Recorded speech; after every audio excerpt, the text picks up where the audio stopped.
ഉത്തരവാദിത്വം അത് എന്റേത് മാത്രം. ആ ഉത്തരവാദിത്വമാണ് നിങ്ങളുടെ.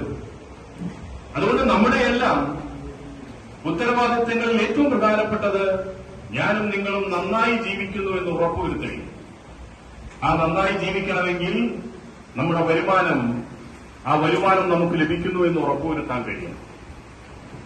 ആ വരുമാനം നാം ലഭിക്കുന്നത്, നാം നേടുന്നത് കച്ചവടത്തിൽ നിന്ന്, ദൈനംദിനം നാം നമ്മുടെ സ്ഥാപനത്തിൽ നടത്തുന്ന ഇടപാടുകളിൽ നിന്നും.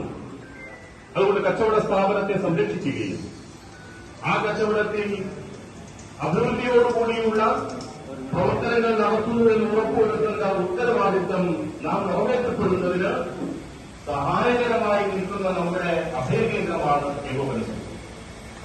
ഈ സംഘടനയിൽ നിന്ന് നാം പ്രതീക്ഷിക്കുന്നത് നമുക്ക് നല്ല രീതിയിൽ കച്ചവടം നടത്തിക്കൊണ്ട് പോകാൻ കഴിയും. ഒരു ടൗണിൽ നാം കച്ചവടം ചെയ്യുമ്പോൾ നാം അഭിമുഖീകരിക്കുന്ന നിരവധിയായ പ്രശ്നങ്ങളുണ്ട്, പ്രതിസന്ധികളുണ്ട്.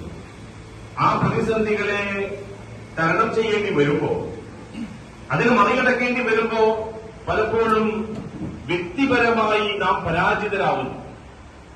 വ്യക്തിപരമായിട്ടുള്ള പരാജയങ്ങൾ നമുക്കുണ്ടാകുന്ന ഘട്ടങ്ങളിൽ അതിനെ അതിജീവിക്കുന്നതിന് വേണ്ടി ഒന്നിച്ചു നിൽക്കുന്നതിന്റെ സംഘശക്തി ഉപയോഗപ്പെടുത്തണം.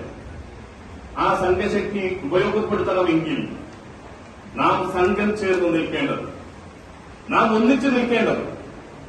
ആ ഒന്നിച്ചു നിൽക്കുകയും ഒറ്റക്കെട്ടായി പരസ്പരം സഹായകരമായി, താങ്ങായി, തണലായി നിൽക്കുക എന്ന ഉത്തരവാദിത്തമാണ് ഞാനും നിങ്ങളും ഇന്ന് ഒരു മണിക്കൂർ നേരം ഇവിടെ ഒന്നിച്ചിരിക്കുന്നതിൽ നിന്നും നാം പൂർത്തീകരിക്കും.